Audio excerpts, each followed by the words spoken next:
안녕하세요. 전쟁에 대한 다양한 주제로 이야기해보는 전쟁도서관 시작하겠습니다. 그 첫 번째 주제는 2차 세계대전 때 사용된 개성 만점의 독일군 돌격포입니다. 1차 세계대전 패전 후 베르사유 조약에 묶여있던 독일은 히틀러의 나치당이 정권을 잡으면서 재무장을 시작하게 되죠. 독일 기갑부대 역시 1호 전차를 생산하면서 그 첫 발을 내딛습니다만 이 전차란 무기를 어떻게 써먹을 것인지에 대해서는 독일 군부 내에서도 이런저런 갈등이 쌓이고 있더랬습니다. 독일 기갑부대의 자타공인 아빠 하인츠 구데리아는 다들 아시다시피 대규모 기갑 집단을 편성해서 한방의 승부카드로 사용하자란 주장을 하고 있었죠. 우선 전차를 중심으로 한 제병연합부대인 기갑사단을 만들고 이 기갑사단들을 그보다 큰 규모의 기갑 집단으로 묶어서 작전술 수준의 기동부대로 써먹는다는 거였습니다. 작전술이 무엇이다냐? 작전술이란 전술보다는 크고 전략보다는 작은 군대의 지휘단이라고 보시면 돼요. 이 당시의 독일군 개념으로 따지면 야전군 수준의 규모라고 보시면 될 것 같습니다. 사단, 군단, 야전군. 여기까지가 구데리안의 생각이었고요.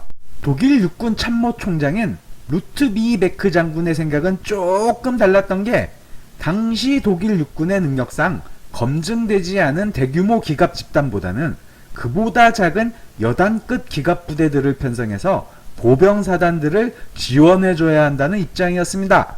그럼 독일의 가상적국인 영국이나 프랑스군은 어떻게 하고 있었느냐? 영국은 보병을 지원해주는 역할로는 보병전차를, 기동부대 역할로는 순항전차를 만들었습니다. 프랑스도 비슷한 방식으로 보병전차와 기병전차를 만들고 있었죠. 즉 보병사단 지원과 기동부대 집단 두 가지 노력을 다 하는 투트랙 전략을 취하고 있었더랬죠. 독일도 영국이나 프랑스처럼 둘 다 하면 좋겠지만 독일군은 가난했어요. 베르사유 조약에서 이제 막 풀려난 상태인데 보병 지원 전차랑 기동부대용 전차 둘 다 만드는 건 쪼달리는 독일군으로서는 버거웠죠. 육군참모본부라고 해서 전장을 누비는 대규모 기갑 집단이 싫지는 않았겠죠.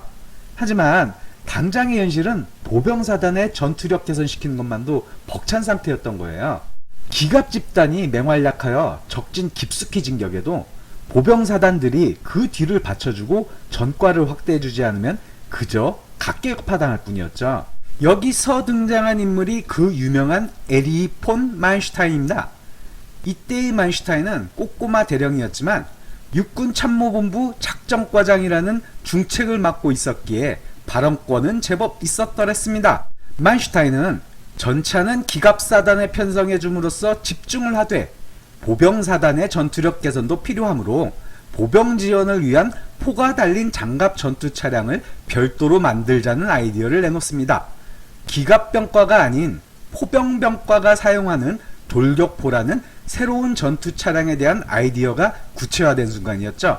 그런데 기갑, 포병, 대전차 어떤 병과에서도 이 아이디어를 반대합니다. 평소 만슈타인을 귀여워해주던 육군 참모총장 베크 장군도 회의적인 입장을 취하죠. 그런 만슈타인에게 반가운 지지자가 딱 한 명 등장합니다. 그 사람은 바로 독일 육군에서는 최고위직인 육군 총사령관 베르너 폰 프리치 장군이었어요. 간접 화력 지원을 하는 포병이 아니라 돌격포를 몰고 전투를 하는 포병을 상상해보세요. 직접 전투를 하는 과거의 포병 전통을 멋지게 계승한다고 보지 않습니까? 라는 만슈타인의 감성적인 호소에 포병병과 출신인 프리치 장군의 마음이 아주 격하게 흔들렸습니다. 육군 총사령관님께서 지지하는 돌격포에게 태클 걸 간 큰 사람이 누가 있겠습니까? 만슈타인의 돌격포 아이디어는 3호 전차 차체에 75mm라는 당시엔 대구경 대포를 장착하여 등장하게 됩니다. 이렇게 탄생한 돌격포는 6대로 구성된 돌격포 포대로 편성되고 3개의 돌격포 포대로 구성된 분견대도 편성되어 보병 군단이나 보병사단을 지원해 주게 됩니다.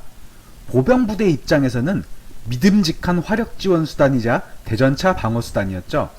특히 대전차 전투에서 효과가 입증되면서 포신이 길어진 돌격포들도 등장하게 됩니다. 포신이 길어야 포구 초속이 늘어나고 포구 초속이 늘어나야 장갑 관통력이 높아지니까요. 이대로만 쭉 유지되면 기갑병과 입장에서는 자기들 전차들이 보병 지원하느라 발목 잡히지 않아서 좋고, 포병은 돌격포로 전장에서 맹활약해서 좋고, 이거 누이 좋고 매부 좋은 일 아니겠습니까? 그런데 쬐끔, 아니 큰 문제가 발생하죠. 바로 독일이 소련을 침공한 겁니다. 소련을 쉽게 이겨버리면 독일 입장에서야 한없이 행복한 일이겠지만, 소련은 독일이 예전에 상대했던 폴란드나 프랑스, 영국 연합군과는 전혀 달랐습니다. 네, 물론 전쟁 초기에는 승승장구하면서 수백만 명의 소련군을 섬멸하는 대전과를 올립니다만, 소련의 동원 체계는 풀로 가동되어 개전 반년도 안 되는 41년 12월 1일까지 소련 동부에 배치된 부대 중 97개 사단을 독일 전선으로 보낸 것 외에도 194개 사단과 84개 독립여단을 새로 편성하는 저력을 보여줍니다. 여기에 더해 서부에 있던 산업시설들을 동부로 이전시키고 신속하게 가동시키는 기적도 보여주게 되죠. 다른 서방 국가라면 이미 박살내고 샴페인 터트리고 있어야 하는 상황인데, 이 소련이란 거인은 도무지 쓰러지질 않는 겁니다. 독일군의 전투력이 아무리 뛰어나다 한들 쓰러지지 않는 적과의 장기전을 치르다 보니 독일군 손실도 점점 누적되고 있었어요.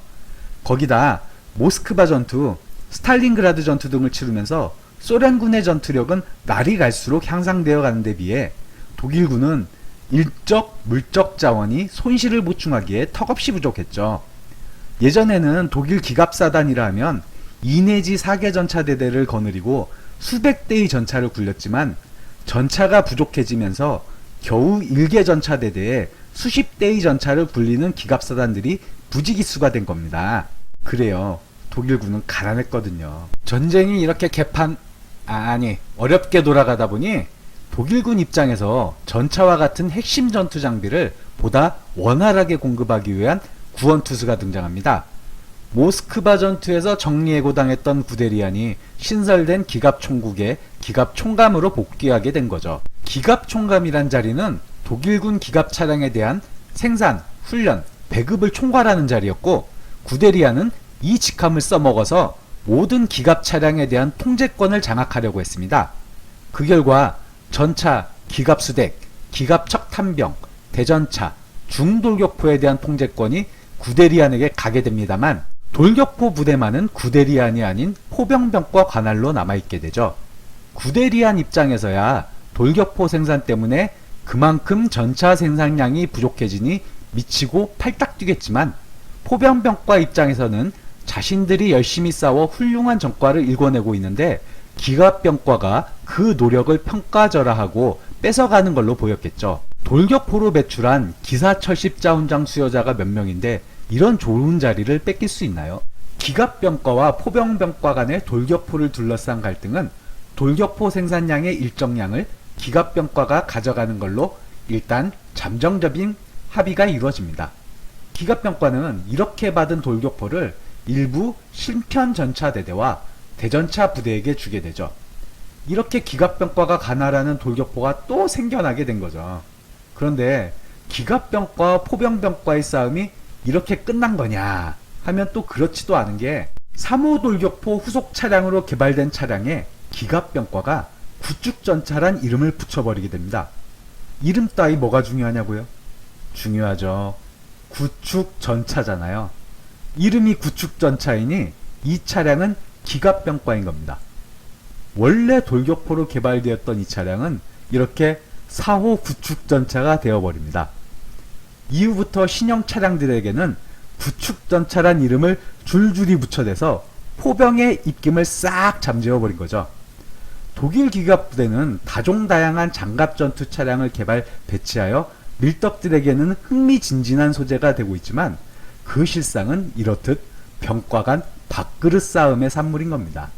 지금까지 전쟁도서관이었습니다. 다음에 더 재밌는 이야기로 찾아뵙겠습니다. 감사합니다.